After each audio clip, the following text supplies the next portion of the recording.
आइए, आज मैं आपको छोले बनाना सिखाती हूँ। मैं छौंकने जा रही हूँ, जल्दी से आइए। जी भाभी, आती हूँ। हाँ भाभी, आ गई मैं। बहू, हम कभी अपनी बेटी से चूल्हा चौका नहीं करवाते। तो तुम कौन होती हो उससे चौके में काम करवाने वाली?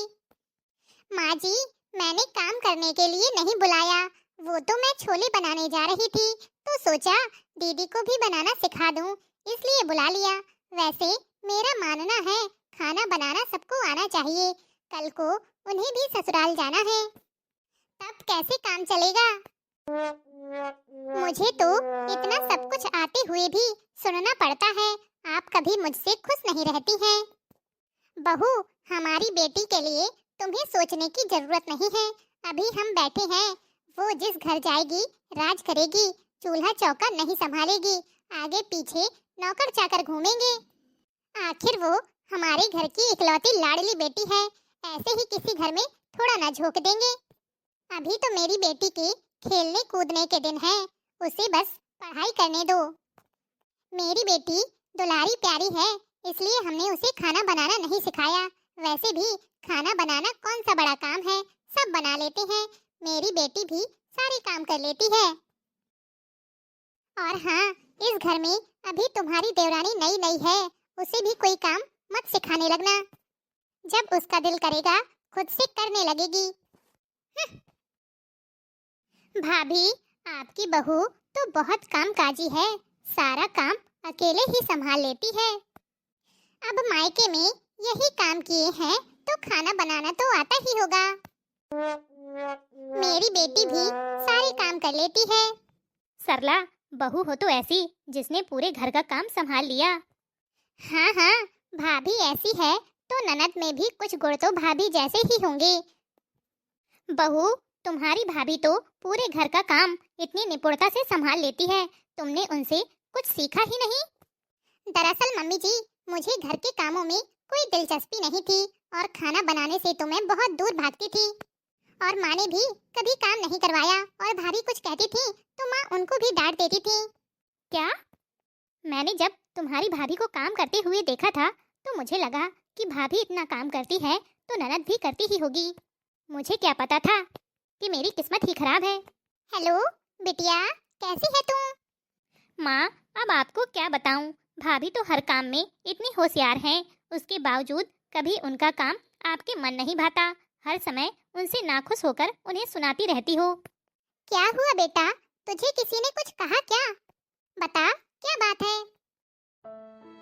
माँ, यहाँ तो मुझे सच में कुछ नहीं आता। अगर वो लोग हमें सुनाते हैं तो कुछ गलत नहीं करते हैं। मेरी तो गलती है ही कि मैंने कोई काम नहीं सीखा, और सबसे बड़ी गलती आपकी है माँ, जो आपने मुझसे घर का कोई काम नहीं करवाया और ना ही सिखाया। हर बात में यही कहती रही, मेरी बेटी ससुराल में राज करेगी, नौकर चाकर आगे पीछे घूमेंगे, लेकिन ऐसा कुछ नहीं होता है। ससुराल में अपनी कार्यकुशलता और अच्छे बात व्यवहार से ही सबका दिल जीत सकते हैं। अच्छा माँ, मेरी भाभी से बात करवाइए ना। रुको, अभी करवाती हूँ। बहू। जी माँ जी। ये लो बहू, गुड़िया का फोन है, तुमसे बात करना चाहती है। हेलो दीदी, चरण स्पर्श। और बताइए, कैसी हैं आप? ससुराल में सब ठीक है ना? भाभी, आप तो हमेशा मुझे हर काम सीखने के लिए कहती थी, लेकिन माँ की बातों में आकर मैं भी काम से जी चुराती थी। आप बिल्कुल सही कहती थी कि घर का हर काम आना चाहिए। इस बार मैं जब आऊंगी तब आपसे स्वादिष्ट खाना बनाना जरूर सीखूंगी। मुझे भी ससुराल में आपकी तरह वाहवाही बटोरनी है। अब मैं माँ की कोई बात नहीं सुनूंगी, लेकिन आपकी सारी बातें मानूंगी। गुड़िया दीदी, अब आपने सोच लिया है तो जरूर सीख जाओगी, और मैं आपको घर गृहस्थी की बारीकियां जरूर समझाऊंगी।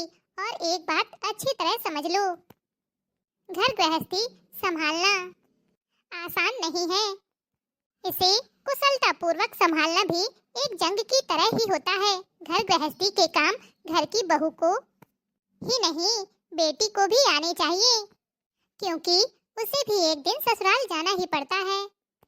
तब वहाँ भी उसकी सास ताने मारेगी, यहाँ तो सब कुछ करते हुए रोज ताने सुनती हूँ। अच्छा भाभी, अब मैं फ़ोन रखती हूँ। लगता है मम्मी जी बुला रही हैं। ठीक है दीदी, मुझे माफ कर दे बहू।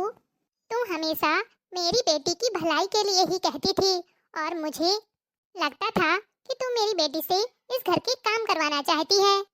मेरी ही गलती थी जो आज मेरी बेटी को ये सब सुनना पड़ रहा है। माँ जी, आप मुझसे माफी मत मांगिए।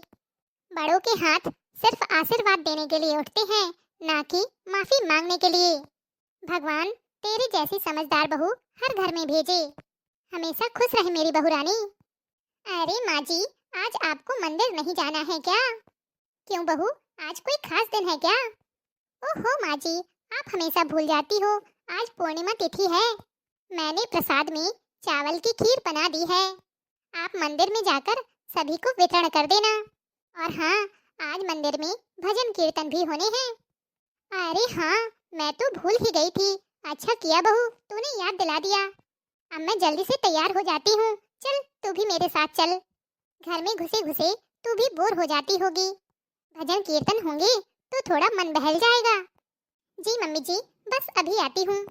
जितना सुकून मंदिर आने के बाद मिलता है, इतना सुकून दुनिया में कहीं नहीं है। हाँ जीजी, ये बात तो बिल्कुल सही कह रही हो। आपने एक काम बहुत ही नेक किया है, अपनी बहू को साथ में ले आई हैं। हाँ, आज भाभी बढ़िया बढ़िया भजन सुनाएंगी। बोलिए कृष्ण कन्हैया लाल की जय। जय हो। श्याम धीरे से पकड़ो यह आंचल मेरा, पाँव यमुना में मेरा फिसल जाएगा।